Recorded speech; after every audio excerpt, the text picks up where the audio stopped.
Alhamdulillah.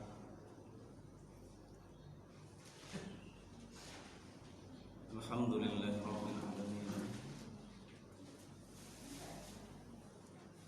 Alhamdulillahillazi anzala as-sakinah fi qulubil mu'minin liyazdadu imanan ma'a imanihim. Asyhadu an la ilaha illallah wa asyhadu anna Muhammadan abduhu wa rasuluhu la nabiyya ba'dah.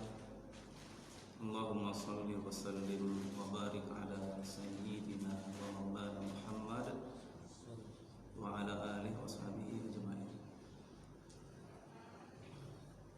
Bapak Ibu yang insyaallah dirahmati Allah Subhanahu wa taala, alhamdulillah. Salam kenal, salam silaturahim. Tadi namanya saya Abu Afkar ya. Saya biasa dipanggil Kak Suhe, kakak-kakak gitu ya. Karena memang biasanya interaksi dengan anak-anak remaja. Kenapa saya lebih senang dipanggil Kak Suhe? Sebenarnya karena saya terinspirasi dari Kak Seto. Dari Kak Seto ya. Kak Seto itu Bapak Ibu, ayah bunda, saat ini usianya sudah 69 tahun. Beliau lahir 28 Agustus 1951. Jadi tepat bulan ini usia Kak Seto itu 70 tahun. Tapi dipanggilnya tetap Kak Seto, kakak-kakak gitu. Kenapa? Karena beliau memang dari Ba'da SMA itu merantau ya, dari daerah beliau di daerah Jawa ke Jakarta. Ketemu dengan Pak Kasur, magang belajar di sekolahnya Pak Kasur, dan kemudian disitulah beliau jadi cinta kepada dunia anak-anak. Sampai sekarang dia wasilah belajar dengan Pak Kasur itu juga beliau ngambil S1, S2, S3-nya di UI, khusus dunia psikologi. Saya juga kuliahnya di psikologi tapi nggak sampai ber-SS gitu ya. Dingin soalnya. Jadi tertarik dengan dunia remaja. Saat ini aktivitas kami di PPA Institute. PPA itu lembaga training, tadi disampaikan oleh Ustadz Rashid. Pola Panca Anugrah nama PT-nya, jadi PT dia. Programnya namanya Pola Pertolongan Allah. Pola Pertolongan Allah. Jadi yang ingin kami sampaikan sebenarnya sederhana, Bapak Ibu, Ayah Bunda. Kalau selama ini banyak di training motivasi membahas bagaimana pola sukses, pola gagal. Nah, kita bahas pola pertolongan Allah. Dan sebenarnya sudah ada. Di mana? Di Al-Qur'an. Dan penjelasannya, detailnya, step by stepnya juga ada dalam hadis. Juga banyak dikaji oleh para ulama.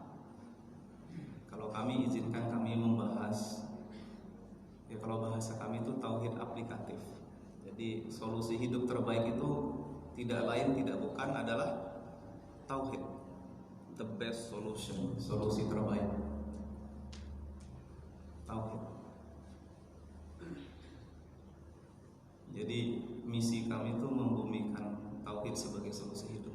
Dan kita memang fokusnya bahas di tauhid. Saya orang yang kecipratan aja, tahu sedikit-sedikit. Jadi ini cerita. Kalau masalah ilmu jauh lah pasti dengan bapak-bapak yang setiap hari banyak ikut kajian, ibu-ibu juga rutin ikut kajian. Jauh. Cuman karena diundang juga dengan Ustadz Rashid dipaksa-paksa. Jadi ya harus cerita. Jadi kalau selama ini ketemunya tadi dengan anak-anak remaja. Jadi kalau kita bicara anak-anak remaja itu memang Masya Allah sekarang di sini ada juga ya beberapa anak remaja luar biasa. Kalau ketemu dengan orang tua itu beda katanya, yang anak-anak remaja sekarang dengan yang dulu katanya. Lebih susah diaturnya, lebih luar biasa lah gitu. Sempat ini semalam kami juga ada, sekarang kan kalau pertemuan via Zoom ya, via online. Semalam kita ngisi juga. Jadi enaknya via Zoom itu ada yang dari India bisa ngikut. Jadi kita udah malam, dia masih jam berapa ya? Ada dari Malaysia bisa ikut.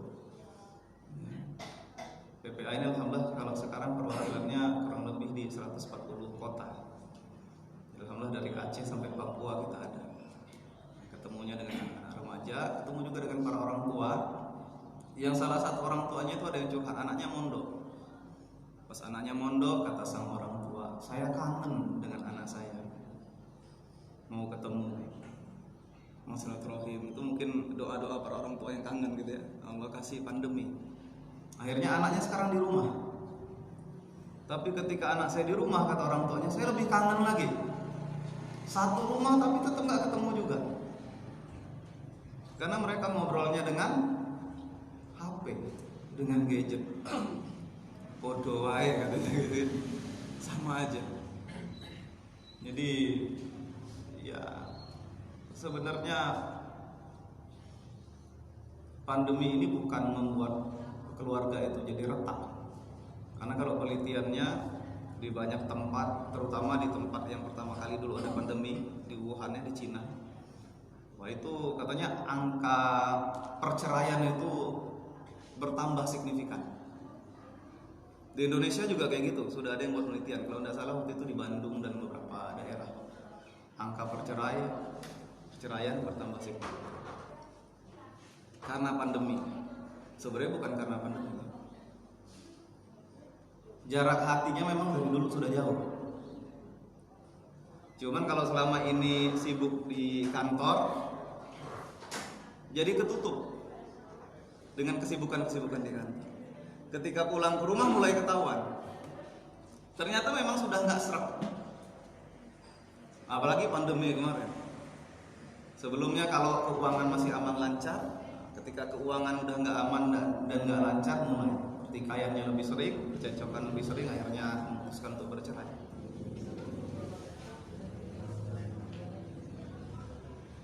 Nah, hari ini Bapak Ibu sekali lagi kita membahas tentang pola pertolongan Allah.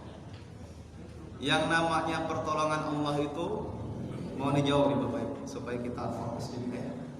Kira-kira ajaib atau biasa-biasa aja? Ajaib. Kalau ikhtiar manusia, ajaib atau biasa-biasa aja? Biasa-biasa aja. Kalau kata guru saya, wajar-wajar aja. Ikhtiar 1 dapat 1, ikhtiar 2 dapat 2, ikhtiar 3 dapat 3. Tapi kalau pertolongan Allah enggak begitu.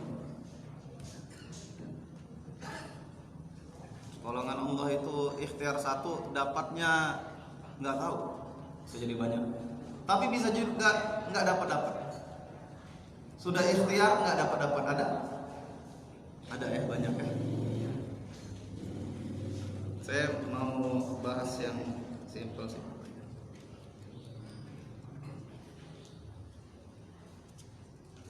Bukan mau ngasih ini, cuma mau ngeliatin aja. Bapak Ibu, ayah bunda, ini saya kan lagi megang apa nih namanya? Kertas ya, sahih salah gitu, kertas.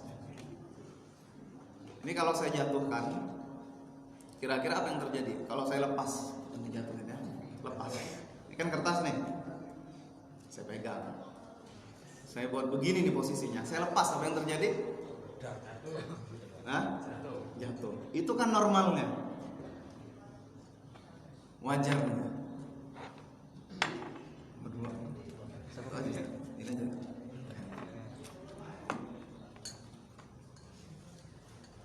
Tapi ini kan muharram katanya. Siapa tahu ada sesuatu yang lebih dahsyat lagi ya. Kalau saya lepas, apa yang terjadi? Jatuh. Gimana Mas? Kalau dilepas apa yang terjadi? Jatuh ya. Terbang. Kalau melayang-layang kira-kira apa yang harus kita lakukan? Kayaknya harus ada sesi khusus gitu ya. Ini ustadznya Soalnya ada sesuatu. Bismillah ya, kita hitung ya. Hitungan ketiga saya lepas. Mudah-mudahan ada yang tiupannya nggak kenceng, ada yang sengaja. Wah, gitu yang gitu ya. Bismillah ya, hitungan ketiga ya. 1, 2, 3. Jatuh. Sekali lagi ya. Tadi pakai tangan kanan, sekarang pakai tangan kiri. Jatuh nggak kira-kira?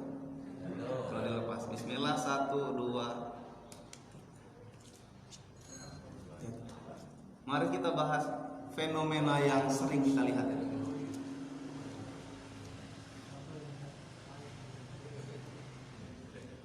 Sambil ngeteh, tapi jangan salah masukkan ya di mulut nanti. Jadi seger terus nanti. Tapi biar seger minum kopi gitu ya. Minum, bukan diguyur. Baik, bismillah, kita bahas fenomena sederhana simpel. Sekali lagi Bapak Ibu, Ayah Bunda, saya ilmunya nggak banyak. Saya cuma sharing yang pernah saya dapat. Kata guru saya itu ilmu itu harus bersanad.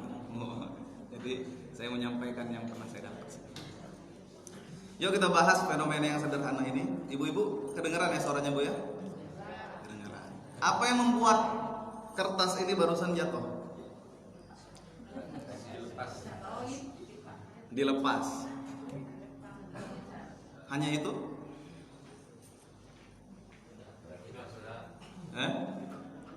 Gimana Pak? Benda berat. Kalau ringan nggak jatuh dia. Kalau kapas dilepas nggak jatuh. Ada kapas nggak? Gravitasi bumi. Gravitasi bumi. Ada dua hal Sat, ya?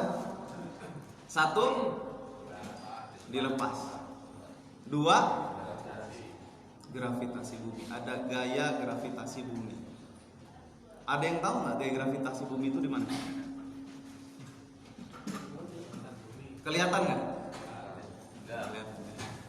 Ini kalau saya lakukan ini di bulan, lepas nggak? Ya lepas gitu ya. Tapi dia jatuh nggak? Kenapa nggak jatuh? Siapa yang pernah ke bulan?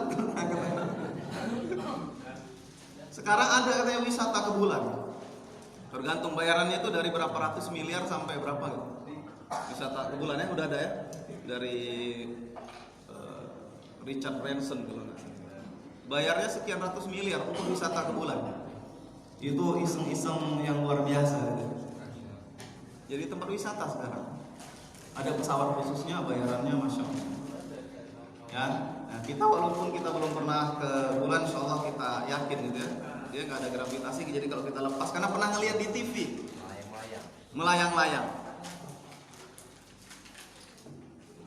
Di sini, di bumi ini, yang sekarang kita pijak ini, ketika kita lepas, ya, maka dia jatuh.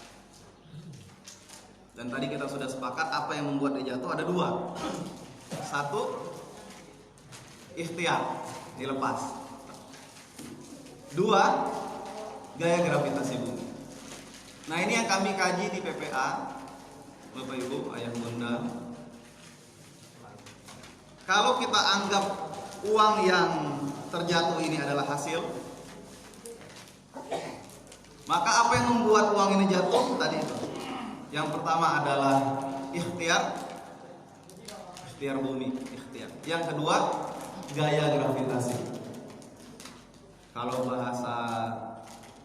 bahasa kerennya itu sunnatullah, izinnya Allah. Pertanyaan selanjutnya, apakah saya harus kerja keras untuk menjatuhkan uang ini? Perlu gitu? Cukup melepas, jatuh. Kalau ngelihat Ustadz Rashid ya, rumahnya tuh begitu, orangnya santai-santai aja. Tangannya nggak kedot ya, coba begini. Itu nggak robek insya Allah bajunya, biasa aja. Sama kayak kita aja, tapi Masya Allah, Allah kasih rezeki luar biasa. Insya Allah kita doakan semoga rezekinya berkah. Amin. Semoga Bapak Ibu, Ayah Bunda juga yang hadir di sini, Allah karuniakan rezeki yang berkah. Amin. Dan Karena berkah itulah rezeki yang sesungguhnya. Banyak orang dapat uang tapi nggak berkah, akhirnya uangnya gampang hilang. Kita kan butuhnya hidup itu cukup aja. Mau beli mobil cukup, bangun rumah cukup, umroh cukup, tapi sekarang lagi belum bisa gitu. Tapi uangnya cukup insyaallah. Haji cukup. Ya, kita butuh hidup yang cukup aja, nggak perlu berlebihan. Ya. Bapak Ibu ya Bunda, kita bahas lagi. Jadi apa yang membuat uang ini jatuh? Tadi itu ada dua. Ikhtiar kita dengan sunnatullah. Besaran mana perannya? Ikhtiar kita atau sunnatullah? Dua-duanya besar. Besaran mana? Sunnatullah. Bahkan di satu momen, satu titik, kadang-kadang kita nggak perlu ikhtiar, hasilnya nyampe. Setuju nggak? Ada yang pernah ngerasain kayak gini nggak? Lagi lapar gitu, terus apa semacam terbersit lah gitu, kayaknya enak nih makan mie ayam. Tiba-tiba ini sebanyak ini kan nggak mungkin dimakan semua gitu ya, insyaallah. Alhamdulillah, jazakallah. Tiba-tiba ada yang nelpon, Kak Suhe ada di rumah nggak? Oh iya. Gimana? Saya mau nganter mie ayam. Nyampe mie ayamnya ke rumah, padahal baru mau aja. Kadang-kadang nggak perlu ikhtiar. Saya punya guru, punya ustadz. Ini kisah nyata. Namanya Ustadz Rijal. Tinggalnya di daerah Tangerang. Suatu saat istrinya lagi, ini kalau nggak salah lagi menyusui atau lagi ngidam, saya lupa antara dua itu.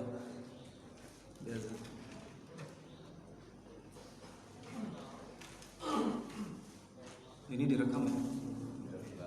Jadi saya nggak sempat. Ini ya. Seorang ustadz lah gitu.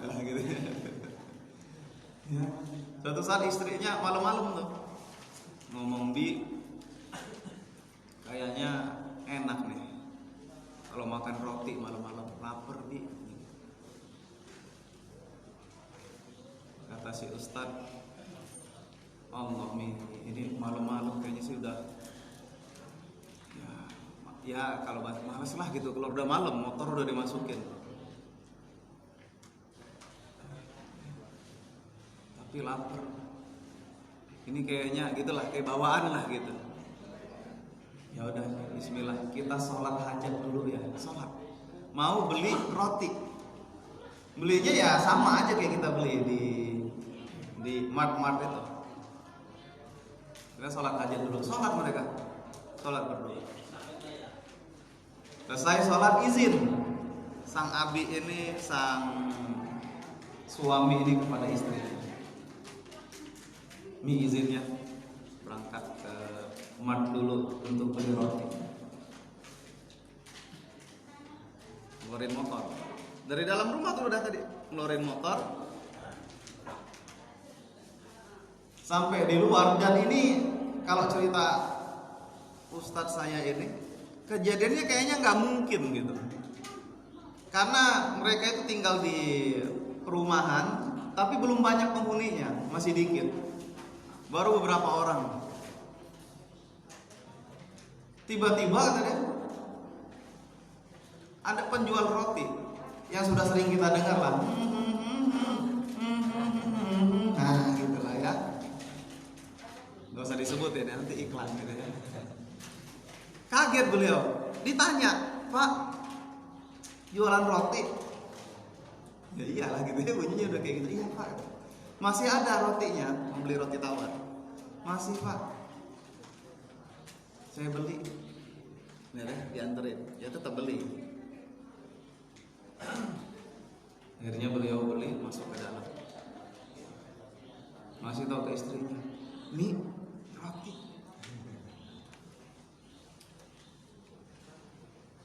Alhamdulillah.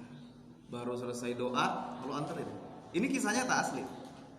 Saya ketemu sama orangnya, dan beliau yang langsung cerita ke saya. Jadi saya orang pertama. Jadi ini nggak terputus insya Allah ya. Orang pertama gitu. Kemudian kata si istrinya, Bi, tangguh, masa ada roti nggak ada selai katanya. Request lagi istrinya, selai dong Bi gitu. Ya Allah Mi katanya, alhamdulillah udah dikasih gitu. Tapi tanggung Bi gitu. Tanggung.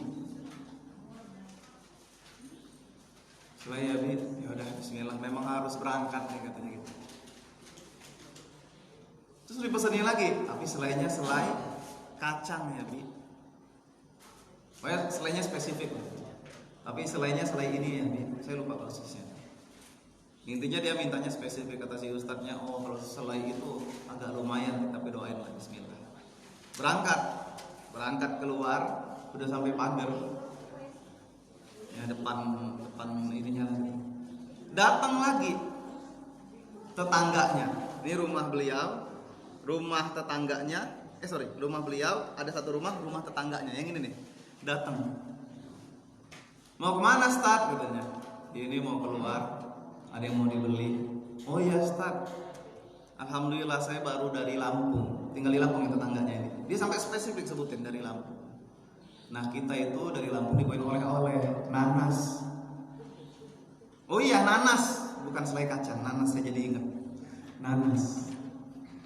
Karena kebanyakan sama istri saya dijadiin selai. Ini katanya gitu. Langsung diambil, bawa ke dalam, ngomong ke istrinya, Mi, selai malaikat. Ikhtiarnya baru keluar rumah. Beliau bersyukur, alhamdulillah, dan kejadiannya belum selesai sampai situ. Besoknya lagi nyiram kembang habis ngantar anak sekolah, zaman masih sebelum pandemi kan, nyiram itu. Datang tetangganya. Rajin banget Ustaz, kata tetangganya. Iya, alhamdulillah. Oh iya, makasih ya tetangganya yang semalam ngasih selai. Makasih ya udah ngasih selai nanas. Enak selainya, katanya gitu. Kata tetangganya, selai yang mana Ustaz? Lah kan Bapak yang ngasih semalam. Lah saya semalam gak keluar rumah Ustaz. Terus ya gak tahu ya. Nah, jadi bener tuh selai malaikat. Ada kejadian kayak gitu banyak sekarang. Itulah yang kita sebut dengan pertolongan Allah. Ada lagi kejadian sampai masuk koran. Saya kalau bawa laptop biasanya kita share tuh. Seseorang mengalami di daerah Cepu, Jawa mana sih itu?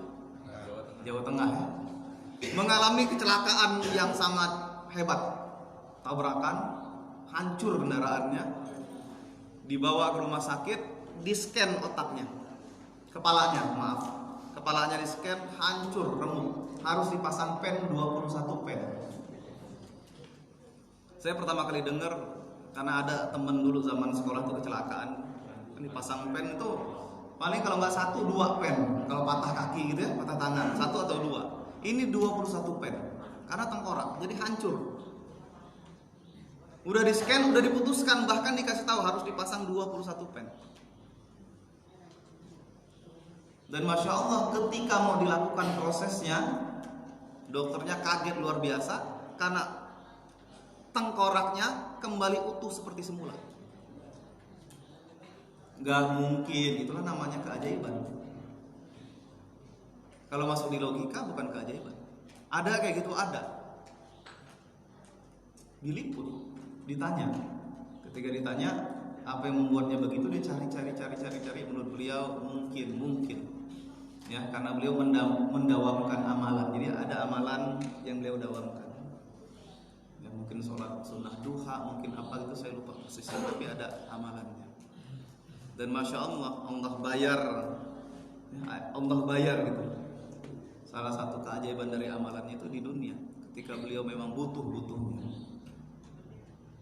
Mau dioperasi, ajaib.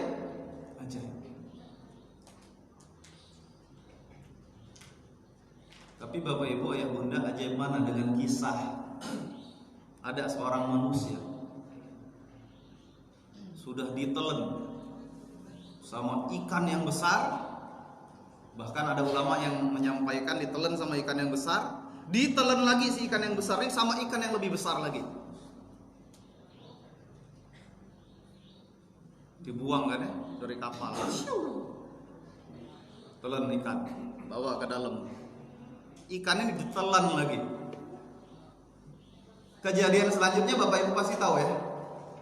Ini si orang yang ditelan sama ikan yang besar ini, dan berapa kali ditelan ini, selanjutnya hidupnya berakhir di dalam perut ikan itu, atau akhirnya hidup? Hidup. Kisah siapa ini? Nabi Yunus. Zunnun kalau di dalam Al-Quran kita. Kisah Nabi Yunus. Ajaib. Kok bisa kayak gitu? Pertolongan Allah. Jadi goals ikhtiar kita itu bukan sukses ternyata. Goalsnya adalah hatinya bergantung sama Allah. Karena kalau menggantungkan pada ikhtiar, menggantungkan pada pekerjaan, itu namanya ikhtiar berhala. Memberhalakan ikhtiar. Enggak nyembah berhala, tapi berhalanya ada di hatinya. Kami nyebutnya software berhala. Software berhala. Kalau hardware-nya ya mungkin masih ada yang sekarang pakai jimat, pakai dan seterusnya. Tapi kalau Bapak Ibu ya Bunda di sini saya yakin nggak ada. Cuman kadang-kadang selipnya itu di hati. Persiapan udah nih, insya Allah. Tapi ngomongnya insya Allah, cuman yakinnya ke bendanya atau ke ikhtiarnya. Anak-anak kita tuh, nah itu juga harus kita luruskan. Jangan mentang-mentang bimbel atau belajar dengan guru A, insya Allah sukses gitu. Ngomongnya insya Allah, tapi insya Allahnya sekedar nyeplos.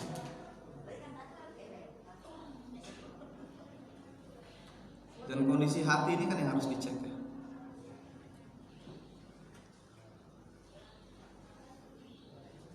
Nabi Yunus, ajaib. Apakah cuma itu kejadiannya? Enggak. Dalam Al-Quran banyak. Dan Nabi Yunus nggak pakai ikhtiar. Ikhtiar fisik, nggak pakai lepas, nggak ada tuh. Ada yang sudah dibakar dengan api yang berkobar-kobar, nggak ada proses pembakaran yang lebih besar, lebih akbar daripada pembakaran orang ini. Karena si rajanya menyebutkan bakar dia dengan api yang paling besar supaya tidak ada lagi yang berani menentangku. Apinya mati dalam waktu bukan 1 malam, tapi berhari-hari. Saking besarnya si api itu. Ketika sudah padam, dilihat wah selesai nih manusia. Tapi yang terjadi lecet pun enggak. Kisah siapa nih? Nabi Ibrahim.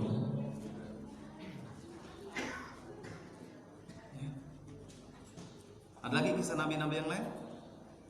Kisah Nabi Ismail yang sudah di depannya pisaunya berganti tempat, digantikan sama domba, kambing besar. Ada lagi kisah ajaib yang lain? Ada banyak.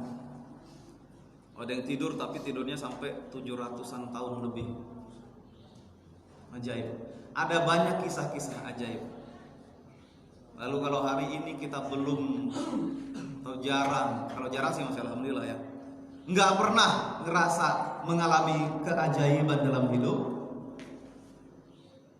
bisa jadi mungkin total bergantung kita sama Allah, iman kita sama Allah belum tinggi. Karena bahkan ya Allah menyebutkan kan dalam Al-Quran, A'udzubillahi minasyaitonirrajim, fawailul lil musallin. Salatnya rajin, bahkan duha, tahajud, tapi nggak ngefek dalam kehidupan. Kok hidupnya gitu-gitu aja? Karena banyak yang nanya kayak gitu. Apakah yang salah salatnya? Enggak. Yang salah tuh rasanya. Tapi kalau diperhatiin tuh sholatnya khusyuk, kayaknya geraknya pelan-pelan. Oh.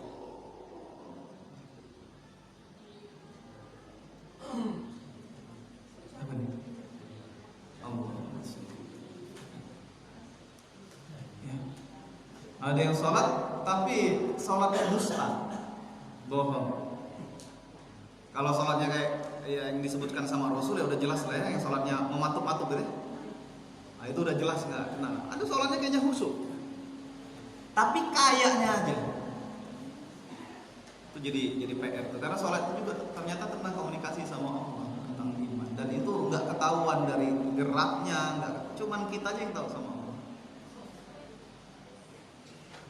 Hari ini Bapak Ibu Ayah Bunda, nanti kalau ada lagi kapan waktu ya, saya hanya ingin menyampaikan bahwa ada yang namanya ikhtiar iman maksimal, ada ikhtiar maksimal. Nah, kita ini sering menjebaknya sama ikhtiar maksimal. Walaupun kita ngaku beriman, tapi seringkali kita ini sekuler, memisah-misahkan. Ketika urusan kita kerja, ya udah kerja aja gitu. Harusnya proses minta temenin sama Allah itu, minta dampingin sama Allah, ngerasa terus ditatap sama Allah itu dalam setiap aktivitas, EST, every single time, setiap detik. Dan itu yang sulit. Sekarang berasa nggak lagi ditatap sama Allah? Atau yang kita rasain itu cuman kayak gini aja nih. Saya lagi natap Kak Suhe, atau saya lagi natap Bapak Ibu. Dan kita nggak merasakan tatapan cinta Allah. Lagi sholat Allahu Akbar, kerasa nggak lagi ditatap sama Allah? Atau yang kerasa cuman suaranya Ustaz Rashid aja tadi? Kalau enggak berarti sholat kita untuk siapa?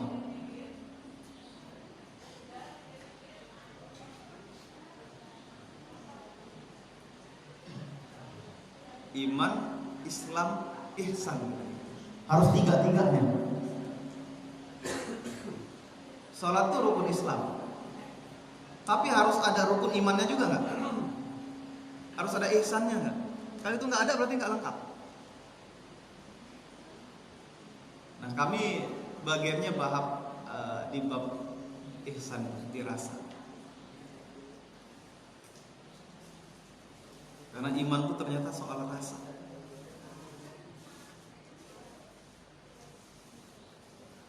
Supaya detik per detik kita itu kita ngerasa lagi ditatap dengan penuh cinta sama Allah.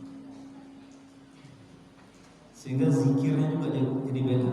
Saya ngomong kayak gini juga ngeri nih, karena kata per katanya dipertanggungjawabkan di hadapan Allah.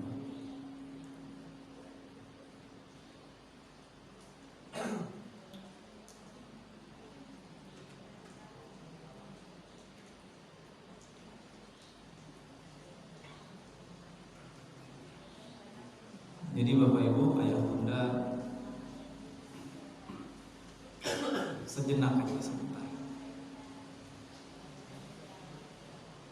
Ini saya nggak mau nyuruh apa-apa. Silahkan pejamkan mata sebentar. Tenang aja, nggak akan ada surprise. Nanti buka mata, deh, gitu ya, dikasih apa gitu. Ini bukan game surprise. Pejamkan mata sebentar.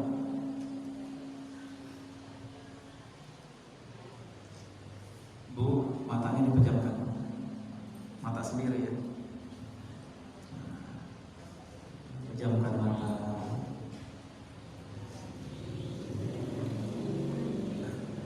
Dan sekarang, ini saya nggak bisa ngasih rasanya kan. Sekarang berusaha rasakan. Bismillah, doain. Mudah-mudahan Allah kasih rasanya. Rasakan Bapak Ibu, Ayah Bunda, bahwa saat ini Anda sedang ditatap dengan penuh cinta sama Allah. Hadirkan. Ini nuansanya, suasananya hujan. Insya Allah berkah. Insya Allah kasih manfaat ke kita. Hadirkan tatapan cinta Allah. Bayangkan hanya Anda berdua. Bayangkan hanya Anda berdua, kemudian lagi ditatap dengan penuh cinta sama Allah. Allah itu Bapak Ibu ya, bukan penyayang. Allah itu maha penyayang. Ibu-ibu sayangnya dengan Ananda kayak apa coba? Momen-momen istimewa itu adalah ketika kalau saya alhamdulillah anak sekarang 3. Kalau ngelihat anak sedang tidur tuh itu momen indah tuh, melihat anak sedang tidur. Masya Allah, indah. Muncul rasa sayang. Allah setiap detik menatap kita dengan maha penyayangnya. Hadirkan kita pencipta. Dan sekarang dengan cara Bapak Ibu Ayah Bunda, ya silakan. Dengan cara Bapak Ibu Ayah Bunda,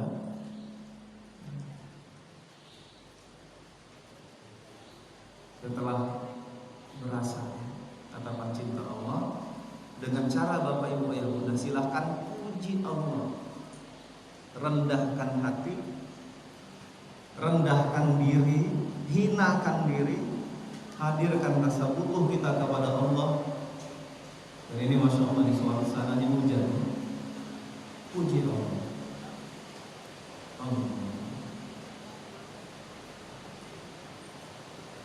Di saat ini mungkin ada yang sedang ada masalah berat, masalahnya, puji Allah.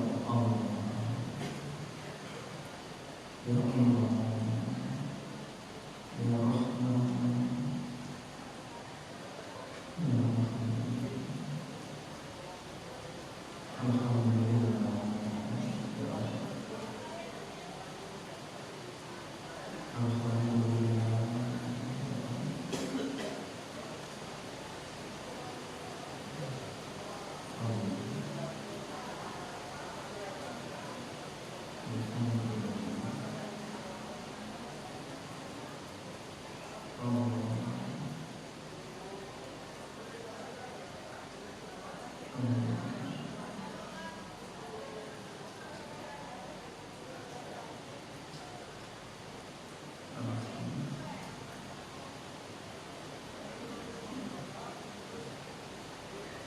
Ya, cukup.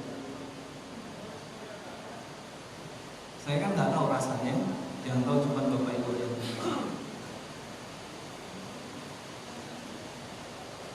salah satu Nabi dan Rasul yang dapat ujian yang paling berat dari Allah itu Nabi Ayub. Semua jenis ujian itu Allah timpakan kepada Nabi Ayub, tapi yang keluar dari lisannya Alhamdulillah. Dan ujian yang Allah timpakan kepada Nabi Ayub itu request dari iblis, kan ya?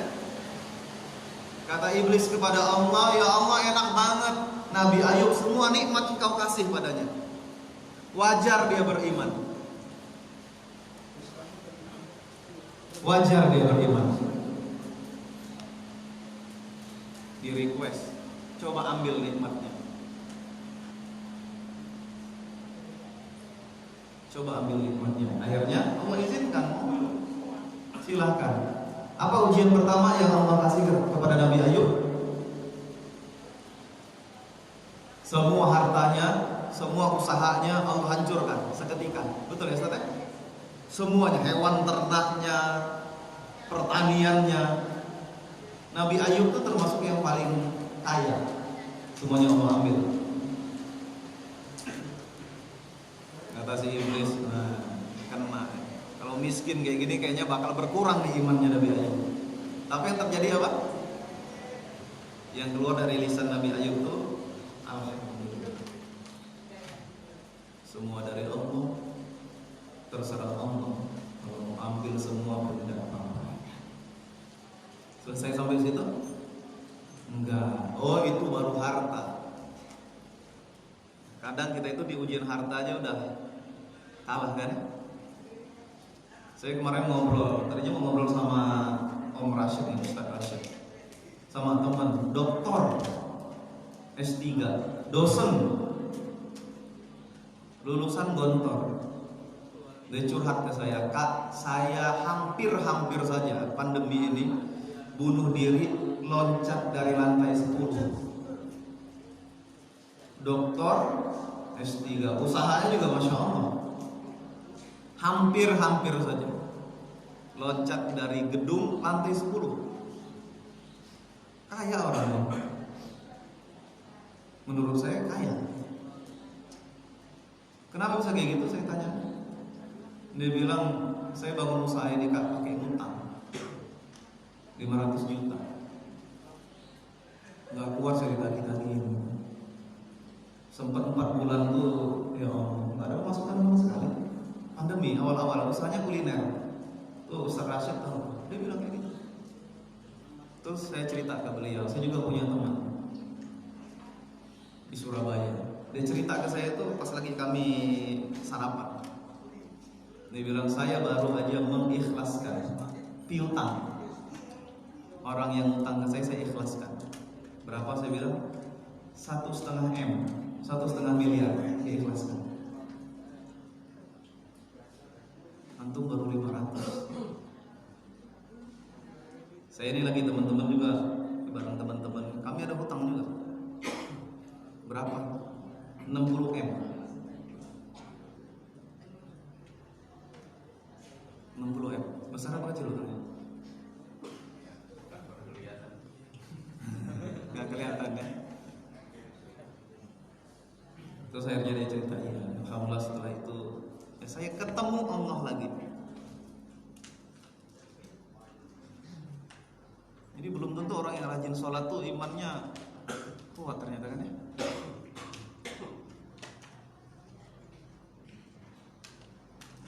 Urusan harta banyak yang gak kuat, ada yang stres.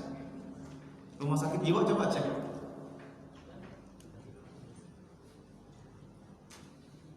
Harta, habis harta apa? Ujiannya keluarga, seluruh anak-anaknya rumahnya dihancurkan, dar, meninggal semua. Nggak ada harta nggak apa-apa, yang penting anak-anak bahagia, masih bisa ngeliat anak-anak, masih manggil ayah, papa, abi, setiap hari masih dengar itu. Sedih sih, tapi masih dihibur sama anak-anak, masih agak mending. Ini dalam satu waktu seluruh anak-anaknya meninggal, satu waktu. Kena nih kata iblis, kena. Yang terjadi apa? Alhamdulillah.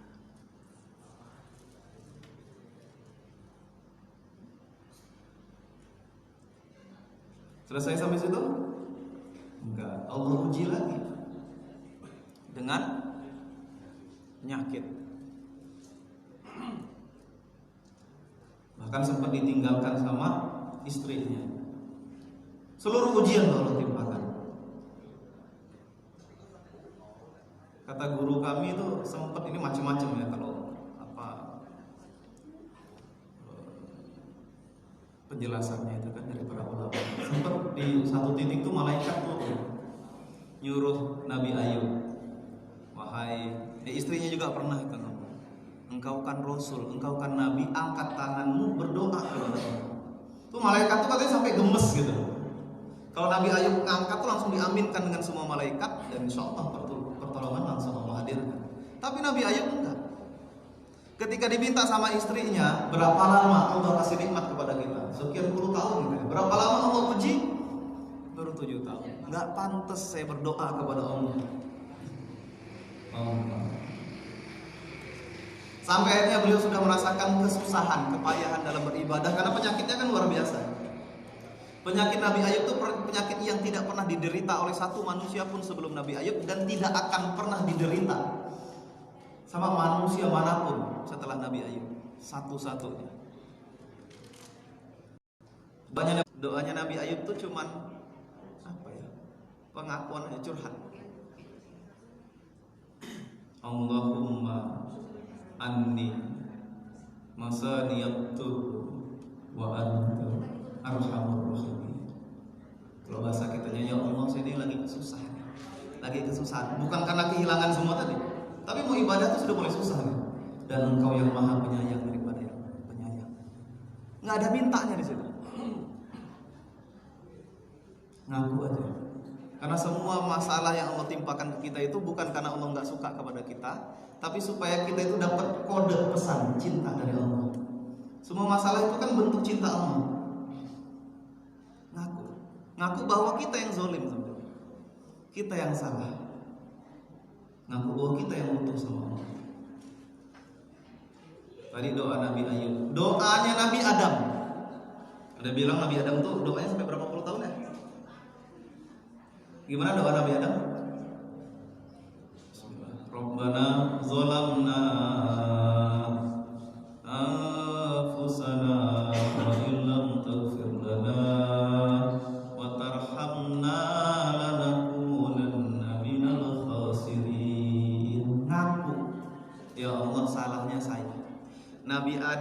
nggak ngomongin si iblis. Ya Allah, iblis nih kerjaannya. Saya udah enak-enak di surga ya Allah.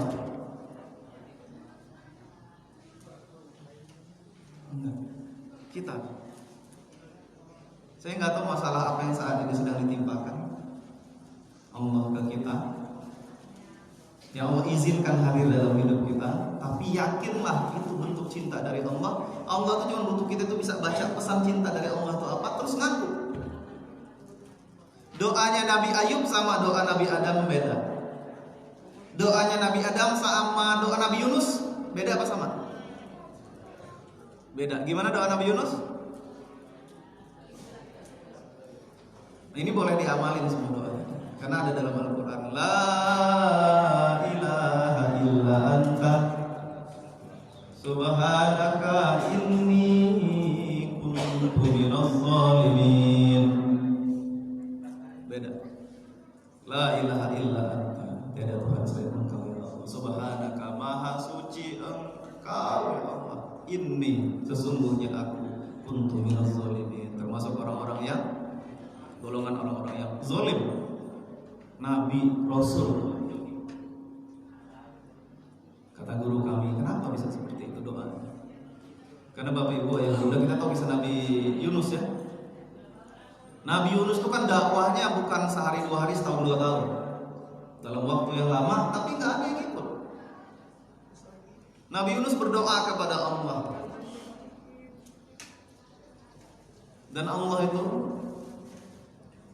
ya sudah ngasih tahu kepada Nabi Yunus, teruslah berdakwah sampai waktu yang sudah Allah tentukan, baru boleh meninggalkan. Nabi Yunus itu belum sampai waktu yang ditentukan, Nabi Yunus meninggalkan kaumnya. Udah nggak prospek nih. Kalau bahasa sales itu udah nggak prospek nih kaumnya. Ditinggalkan, meninggalkan kaumnya. Udah nggak bisa nih, bebel nih. Setiap pekan, setiap bulan, setiap berapa minggu kajian, tapi orangnya masih gitu-gitu aja. Masih senang ghibah, masih senang ngomongin orang, masih ngomongnya itu nggak santun, nggak berubah gitu. Masih nggak mau beriman sama Allah kan? Kalau semuanya kaumnya kan kayak gitu, nggak mau beriman sama Allah, ditinggalkan sama Nabi Yunus. Akhirnya Allah tegur, dan ini memang sudah Allah buat skenario-nya untuk jadi kita, pelajaran bagi kita. Tegurannya gimana? Naik ke kapal, dalam kapal itu diundi kan, karena ada gelombang yang besar. Wah ini nih kayaknya Allah tuh ada nggak suka nih sama kita nih, kita undi nih, harus ada yang dibuang nih dari kapal ini. Sampai berkali-kali, bukan sekali 2 kali, sampai 3 kali kalau nggak salah. Yang keluar namanya Nabi Yunus. Akhirnya dibuang dari kapal. Nggak cukup sampai situ, ditelan sama ikan paus. Nggak cukup sampai situ, ditelan lagi sama ikan yang lebih besar lagi. Kita itu mohon maaf nih, meninggalkan kampung aja itu rasanya udah nggak enak. Cinta kepada kampung halaman itu, cinta kepada tanah air itu bagian dari fitrah kalau kata ulama. Rasulullah itu ketika proses hijrah ngelihat ke Mekah sebentar, dan Rasulullah berkata, wahai Mekah, seandainya kaumku tidak mengusirku, maka aku tidak akan mencari tempat selainmu. Maka rasa yang sudah dirasakan sama Nabi Yunus itu udah pasti nggak enak meninggalkan kaumnya, karena di situ beliau tinggal lama, berinteraksi dan seterusnya. Sampai di kapalnya terombang-ambing, tambah nggak enak lagi pasti perasaan. Udah kayak gitu pas dibuang, dia juga yang dibuang. Nggak cukup sampai situ, ditelan lagi sama ikan paus, ditelan lagi sama ikan yang lebih besar lagi, dibawa ke dalam.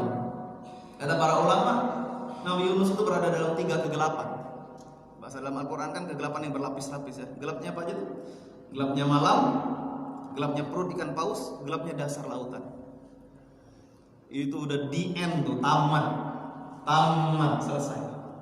Harusnya kalau ukuran manusia, apapun yang Nabi Yunus lakukan itu dibawa ke dalam banget. Kalaupun Nabi Yunus bisa keluar di dalam laut itu, sama aja di end juga, mati juga kemungkinan, karena dalam sekali. Apalagi katanya tadi 2 ikannya keluar dari perut yang satu ke perut yang lain juga, gitu. Sama aja. Tapi kejadiannya nggak begitu. Allah selamatkan. Kenapa Allah selamatkan? Karena Allah tahu Nabi Yunus sudah bisa bahasa pesan cinta dari Allah. Apa yang ingin Allah sampaikan melalui ujian itu? Allah ingin menyampaikan nih kalau bahasa kitanya nih. Wahai Yunus, yang ngasih hidayah itu bukan lisanmu, bukan ikhtiarmu. Hidayah itu hak prerogatif dari aku. Akulah yang ngasih hidayah kepada umatmu. Tapi kok berani-beraninya engkau meninggalkan umatmu? Seolah-olah engkau merasa bahwa dakwahmu, ikhtiarmu, usahamu yang membuat hidayah itu berada dalam hati umatmu. Seolah-olah kita ngerasa ikhtiar kita yang bikin hutang kita lunas, ikhtiar kita yang bikin keluarga kita sakinah, rukun. Enggak, semuanya dari Allah. Maka doa Nabi Yunus, la ilaha illa anta ya Allah, aku bukan Tuhan ya Allah yang ngasih hidayah, Tuhanku engkau. Ini Nabi dan Rasul. Tidak ada Tuhan selain engkau ya Allah. Engkau yang suci, aku nggak suci ya Allah. Kok bisa-bisanya aku meninggalkan kaumku seolah-olah aku yang paling benar. Maha suci engkau ya Allah. Inni kuntu minaz zalimin, aku yang zalim ya Allah. Kata Allah, dapat pertolongan Allah turunkan, tapi nggak langsung. Ada yang ngerasa setelah berdoa itu, ya Allah, mata nasrullah, kapan hadirnya pertolongan Allah? Kok nggak turun-turun nih? Enggak. Bapak Ibu yakinlah pertolongan Allah itu pasti hadir dalam hidup kita. Cuma lagi diperjalankan. Ini ikan pausnya tuh nggak langsung keluar. Kalau langsung dikeluarkan selesai juga. Tapi ikan pausnya lagi jalan nih sekarang. Setelah kita dapat pesan cinta dari Allah, dari Allah. Doa, ya Allah, cari nih. Flashback, dosa mana yang buat ini masalah ini datang terus, apalagi sampai bertubi-tubi. 3 kegelapan. Utang, istri minta cerai, anak nunggak sekolah. 3 kegelapan. Utang, PLN apa? Listrik bunyi tit berhari-hari gitu ya. Nah, cicilan gitu ya. Tambah lagi macam-macam. Berlapis-lapis. Itu pasti ada pesan cinta dari Allah. Kalau belum dapat, ya berarti remet, namanya ujian. Alokasi lagi. Kapan ujiannya selesai? Pas kita sudah bisa baca pesan cinta dari Allah. Jadi kalau sekarang lagi banyak masalah, dosa mana yang belum kita taubatin gitu aja. Terus doa. Anak nggak berbakti, cek hubungan kita sama orang tua. Ada yang curhat sama temennya juga. Ini jamaahnya Ustaz Umar Mita. Pernah dengar ya jamaahnya Ustaz Umar Mita? Saya dapat kisahnya dari Ustaz Umar Mita juga. Dia cerita sama temennya, anak saya ini hobinya main game aja. Orang tuanya soleh, rajin kajian, anaknya main game sampai nginep-nginep. Dari yang paling halus sampai yang paling kasar sudah saya lakukan gitu. Sampai dipukul dan seterusnya. Anaknya tetap aja main game. Akhirnya dia ya udahlah, terserah aja. Di puncak kegalauannya itu, dia ketemu sama temennya, sama-sama jamaah kajian. Curhat, jual herbal gitu temennya. Ya, akhirnya cerita lah gitu. Ditanya dulu sebenarnya sama temennya, kok agak beda sekarang. Dia cerita, iya anak saya ini main game gak berhenti-berhenti. Saya udah coba berbagai macam cara, gak ketemu juga. Akhirnya Allah gerakkan lisannya si temennya ini untuk nanya. Pertanyaannya simpel, gimana hubungan antum sama orang tua? Langsung nangis dia. Nyampe, oh Allah kasih kayak gini karena saya sama orang tua juga gak baik. Akhirnya dia bilang, saya itu sama orang tua ada satu clash masalah yang gara-gara itu sebenarnya gak terlalu prinsip, cuman gara-gara itu hubungan jadi retak. Kata temannya itu, datengin orang tua minta maaf. Dia datengin orang tuanya, pulang ke rumah, anaknya juga pulang. Sampai dia nanya, nak kok pulang? Karena kayak gak mungkin gitu. Ini ajaib. Kata anaknya, udah bosan, habis uangnya. Gak apa-apa nih ayah kasih, kalau mau main lagi gak apa-apa. Enggak, udah bosan. Sampai pas ayahnya mau ke kajian, nak ayah mau ke kajian, mau ikut. Akhirnya jadi jamaah kajian juga tanpa ikhtiar. Ikhtiarnya ke Allah. Ikhtiar buminya enggak, ikhtiar langitnya kenceng. La haula wala quwwata illa billah. Itu aja Bapak Ibu Ayah Bunda yang bisa disampaikan. Mohon maaf pasti banyak salah kurangnya. Mungkin ada cerita yang kurang pas, kisah yang kurang tepat, nada suara yang terlalu tinggi, lirikan mata yang terlalu tajam juga. Ya, Sumatera sama Ustaz Rasyid juga. Kadang-kadang suaranya agak-agak beda. Kurang serap mungkin di telinga Bapak Ibu ya. Bunda mohon diikhlaskan, mohon dimaafkan. Mudah-mudahan Allah kasih kesempatan lagi kita cerita-cerita lagi kepada